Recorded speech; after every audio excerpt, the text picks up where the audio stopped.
merci encore de nous rejoindre sur cette édition de 15 heures.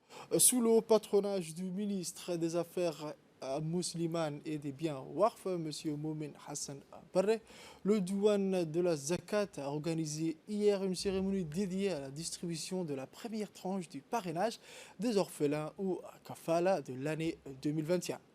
L'événement s'est déroulé dans la grande salle du Palais du Peuple en présence de plusieurs membres du gouvernement, du directeur général de la douane Al-Zakat, M.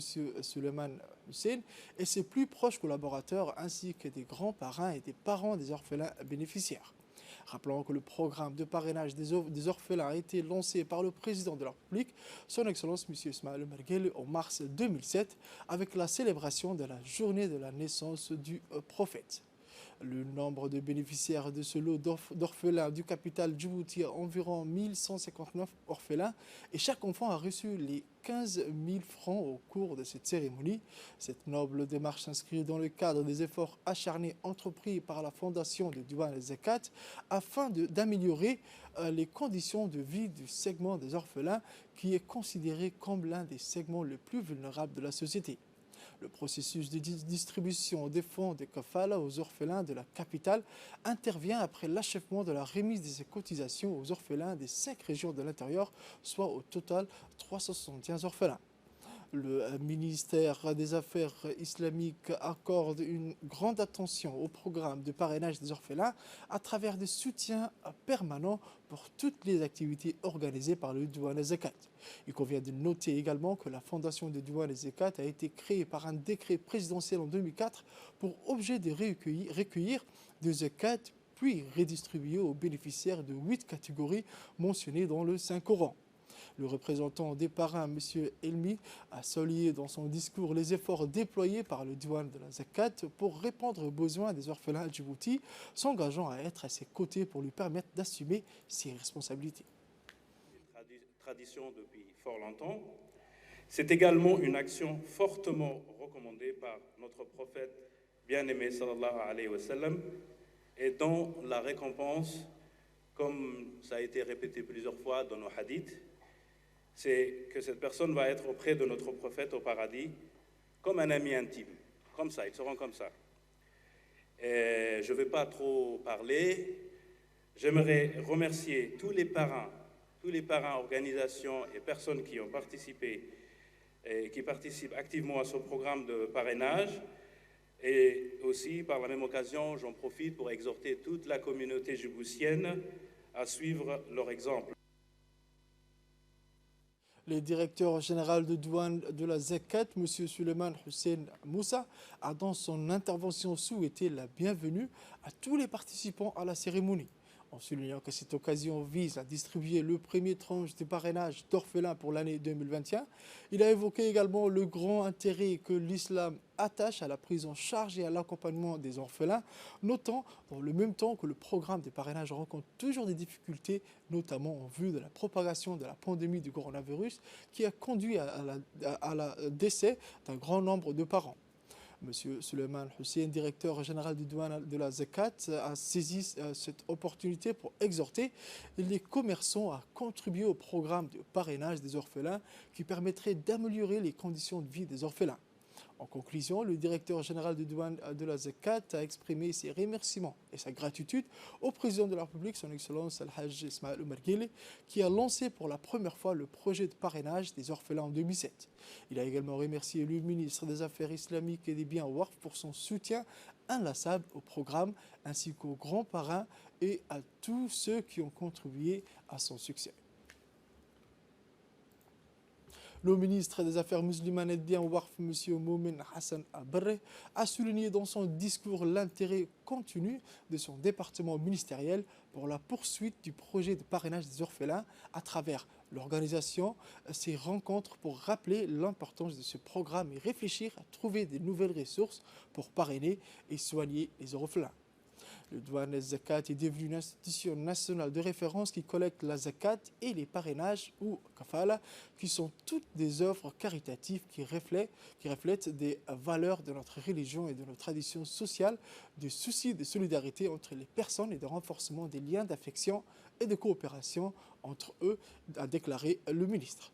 Il a rappelé également que grâce aux campagnes de sensibilisation, communication et relance menées par le Douane et Zakat, le programme de parrainage d'orphelins est devenu l'un des programmes phares de la solidarité sociale.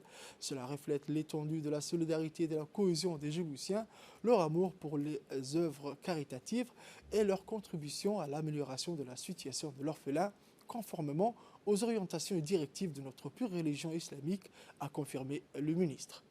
Le ministre des Affaires musulmanes et des Biens Warf a souligné également que le programme de parrainage des orphelins a été lancé depuis la création du bureau de la Zakat par son Excellence le président de la République, son Excellence M. Ismaël Merguele. En conclusion, le ministre a renouvelé ses remerciements à tous les parrains, particuliers, institutions et entreprises qui soutiennent le parrainage des orphelins, contribuent au bonheur des orphelins, les soulagent et leur apportent du bonheur. Je vous emmène à Dikil à présent où un atelier pour la mise en place d'un comité régional de coordination des activités de prévention et contrôle face à la Covid-19 s'est déroulé à Dikil et particulièrement pour le site frontalier de Gallafi. Une initiative nationale impulsée par le gouvernement qui permettra de consolider les acquis de dispositifs de gestion de l'épidémie dans la région de Gallafi au niveau de cette région. Ce dispositif soutenu par l'IGAD en collaboration étroite avec le ministère de la Santé et sous l'impulsion du ministre Dr Ahmed Roble intervient dans le cadre de la réponse face à la pandémie du coronavirus en République de Djibouti, auquel l'IGAD, en sa qualité d'organisation régionale, contribue sur financement de l'Union européenne. L'Union européenne a répondu à l'appel des chefs de l'État des pays de l'IGAD, dont le président Ismaël Merguele, en finançant la stratégie de réponse régionale en matière de santé de la région de l'IGAD avec 60 millions d'euros pour atténuer les impacts sanitaires et socio-économiques du Covid-19 parmi les communautés transfrontalières, migrants, réfugiés et communautés d'accueil, personnes déplacées à l'intérieur du pays, autres populations mobiles dans la région de l'IGAD. Comme sur les 3 sites de projets transfrontaliers au niveau de notre pays, y compris dans la région d'Idikil, ce comité de coordination subnational a une fonction visant à faciliter la mise en œuvre des activités approuvées, tant sur le plan de la prévention et du contrôle de la Covid-19, une pandémie mondiale. Toujours à Dikil, dans la journée du 18 août 2021 et dans le cadre de la lutte contre la contrebande, les éléments de la police du détachement de la police de Dikil et ceux de la 4e compagnie d'intervention ainsi que la douane de Dikil ont intercepté une quantité importante de 4 en contrebande composée de 13 colis et 100 paquets chacun. Après arrestation et saisie, cette marchandise a été aussitôt détruite dans la caserne de la police de Dikil. Quant aux individus impliqués dans cette affaire, ils sont actuellement en détention pour enquête. Enfin, la police met en garde la population sur les risques et les conséquences de ces agissements.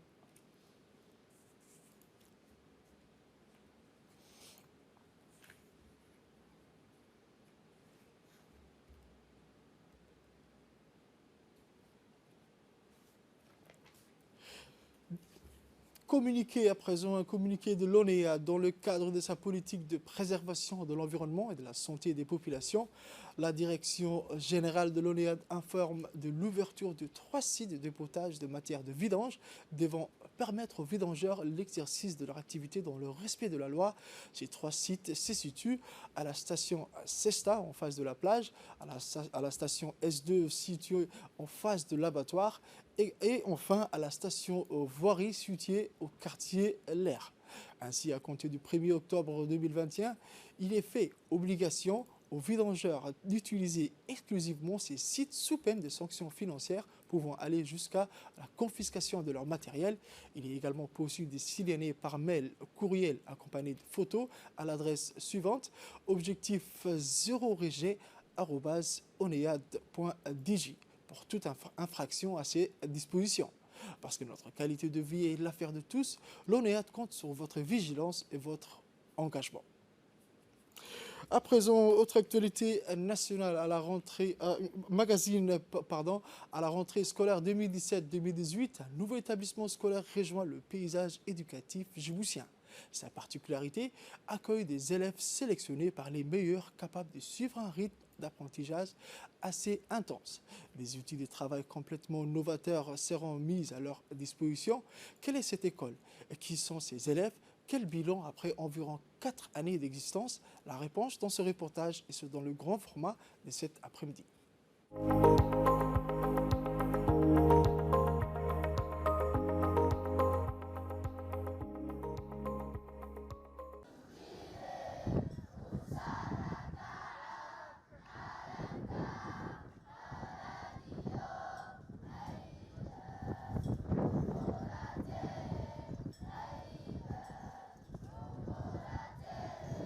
Ces enfants rassemblés ici pour le drapeau et chantant l'hymne national sont des élèves de la prestigieuse école d'excellence.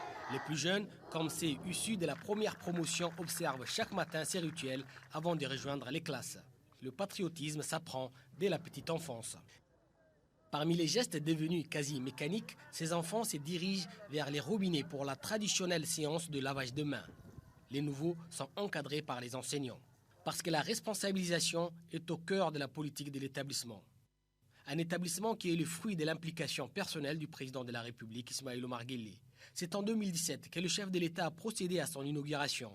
Objectif, former l'élite de demain. C'est pourquoi le chef de l'État va concéder à cette école les moyens de ses ambitions. Rien qui entrave un apprentissage de qualité ne doit manquer à l'école d'excellence. Parce que l'excellence, c'est ce qui est justement visé. Aujourd'hui, les enfants, on va apprendre la première leçon de géographie. La Terre, elle ressemble à quoi, les enfants? On lève les doigts pour parler.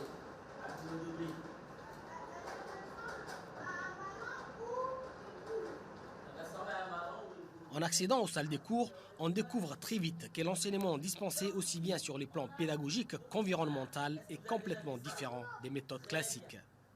L'établissement scolaire jouit d'infrastructures modernes et possède des salles de classe spécialisées dotées d'équipements et de matériels de dernière génération.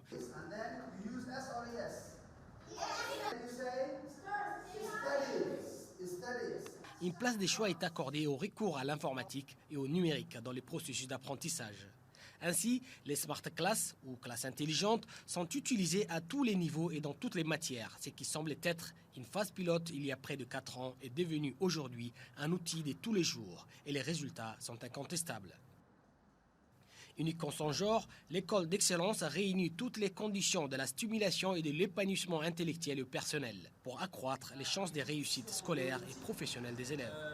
C'est l'intitulé de ce chapitre. Nous devrons d'abord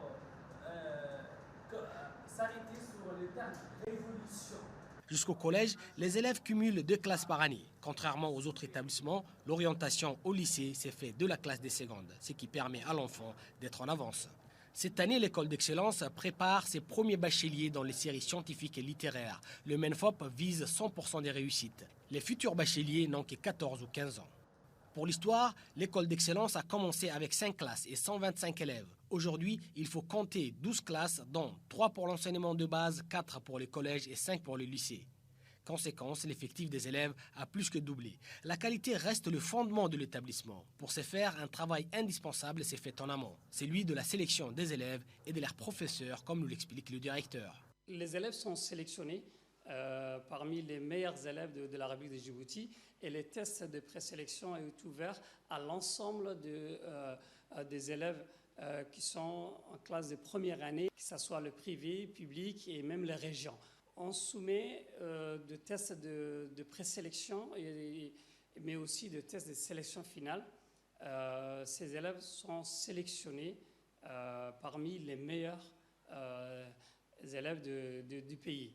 Les enseignants aussi sont sélectionnés parmi les meilleurs enseignants. Comme on évalue les élèves dans 3 carnets, on évalue aussi les enseignants 2 fois durant chaque année par une commission ad hoc. Les effectifs dans les classes ne dépassent pas le 25 élèves et vraiment ce qu'on cherche c'est la qualité et un enseignement de qualité. On innove constamment nos enseignements. Nous avons ici à l'école d'excellence des enseignements apprentissage de qualité. Le défi de la qualité a donc été relevé. L'école d'excellence est un des dispositifs à travers lesquels notre société entend mieux s'insérer dans un monde de plus en plus sophistiqué et de plus en plus intelligent, disait le président de la République en inaugurant cette infrastructure. Cette projection est déjà une réalité. Dans les classes, on parle déjà d'avenir et avec conviction. J'aime bien la littérature de 1 et j'aime bien lire, j'aime bien écrire aussi et j'aime bien parler plusieurs langues et je trouvais que cette série pouvait me divertir, être un bon choix pour moi. J'ai envie de devenir une entrepreneuse partir dans le domaine de commerce et tout. Mais en même temps, pour la terminale, je suis déterminée à bien travailler. Et en L, c'est toujours un bon choix pour moi. Je ne regrette jamais. Par notre travail et notre courage et notre persévérance, on est arrivé à ce point d'être en décalage de 2 ans, d'être en terminale S par rapport en seconde générale. Et je suis très ravi d'être dans cette classe et j'espère avoir mon bac, Inch'Allah. Je vais choisir la filière la médecine pour être docteur, pour aider les malades, tout ça. C'est mon seul avenir. J'aime aider les pauvres, tout ça. Je pense que si on continue comme ça jusqu'à l'université, on aura un bon avenir. Puisque cette école, elle nous donne du moral, car elle est la meilleure école de Djibouti, n'est-ce pas? Les enseignants nous apprennent bien. On a tout ce dont on a besoin. Je veux devenir un scientifique. Il est midi, l'un des moments les plus attendus de la journée. Pour plus de 200 élèves de l'école d'excellence, la retrouvaille dans les réfectoires autour du déjeuner qu'offre l'établissement. Pendant que les plus petits font la queue pour être servis, les autres attendent leur tour, une discipline que les enseignants tiennent à faire observer. C'est au total 7 cuisiniers et aides-cuisiniers qui sont mobilisés chaque jour pour préparer les repas. Des repas riches, variés et équilibrés, parce qu'une bonne nutrition joue un rôle fondamental dans le développement d'un enfant, ses résultats scolaires et sa productivité. Avec les enseignants et le reste du personnel, ce sont au total près de 300 plats qui sont servis au quotidien.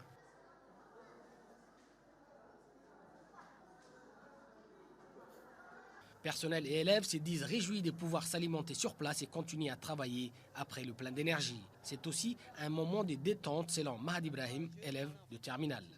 La cantine, en fait, c'est un endroit où on peut manger et se reposer en même temps, après les cours. Parce que ici, c'est le seul moment où on peut manger, parce que toute la journée, on doit travailler. En plus, on a des plats variés tous les jours. Avec des outils d'apprentissage modernes, d'une bibliothèque complète où l'on apprend à aimer la lecture et d'une infirmerie pour le premier soin, l'école d'excellence est devenue la référence nationale d'un enseignement de haute qualité.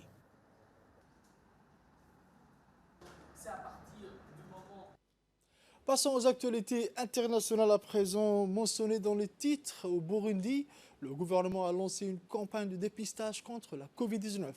Jusqu'au mardi 14 septembre, tous les élèves d'école et internats doivent se soumettre à un test de PCR pour limiter la propagation du coronavirus. Vendredi dernier, des longues files se formaient au petit matin dans le centre de dépistage du quartier de Sokarti, dans une commune au nord de la capitale du Bujumbura. Vers 10 heures, plus de 400 élèves avaient déjà été dépistés, et ce, à la grande satisfaction du ministre de la Santé publique.